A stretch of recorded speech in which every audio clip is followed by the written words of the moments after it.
پاکستانیوں کسی بھی صوبے میں کسی بھی لیول پر جو ہمارے پاس مالیاتی اسکینڈل کے حوالے سے کوئی خبر پہنچے گی تو ہم آپ کے ساتھ ضرور شیئر کیا کریں گے۔ آج ہمارے پاس آر ڈی اے کی مالیاتی اسکینڈل کی خبر آئی ہے کہ نون لیگ کے رہنما راجہ جاوید اخلاص کے داماد جہانگیر احمد کی نیب کے ساتھ پلی بارگین کی اطلاعات آئی ہیں۔ مالی کرپشن کرنے والا سرکاری افسر نیب کو 13 ملین ادا کرے گا، یہ ذرائع نے دعویٰ کیا ہے۔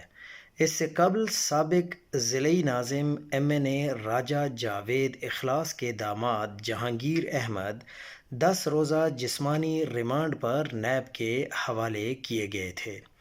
سابق ضلعی ناظم مسلم لیگ نون راجہ جاوید اخلاص کے داماد اور راولپنڈی ڈیولپمنٹ اتھارٹی کے شعبہ فائنانس کے اسٹینوگرافر جہانگیر احمد کو قومی احتساب بیورو یعنی نیب نے ایک بڑے مالی اسکینڈل میں گرفتار کر لیا تھا۔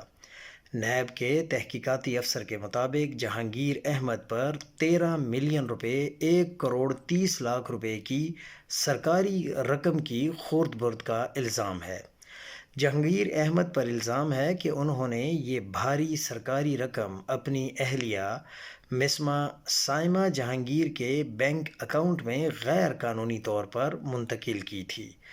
ملزم جہانگیر احمد کی گرفتاری کے بعد انہیں احتساب عدالت میں پیش کیا گیا تھا، جہاں نیب کی تفتیشی افسر نے مزید تحقیقات کے لیے ان کے جسمانی ریمانڈ کی درخواست کی تھی۔ عدالت نے درخواست منظور کرتے ہوئے جہانگیر احمد کو 10 روزہ جسمانی ریمانڈ پر نیب کے حوالے کر دیا تھا تاکہ کیس کی مکمل تحقیقات کی جا سکیں۔ اب سوال یہ پیدا ہوتا ہے کہ ملزم اعتراف جرم بعد سرکاری نوکری کرنے کا اہل ہے یا پھر اسے ایک بار پھر D G R D A اور دیگر سرکاری افسران آر ڈی اے میں واپس سیٹ پر بٹھا دیں گے۔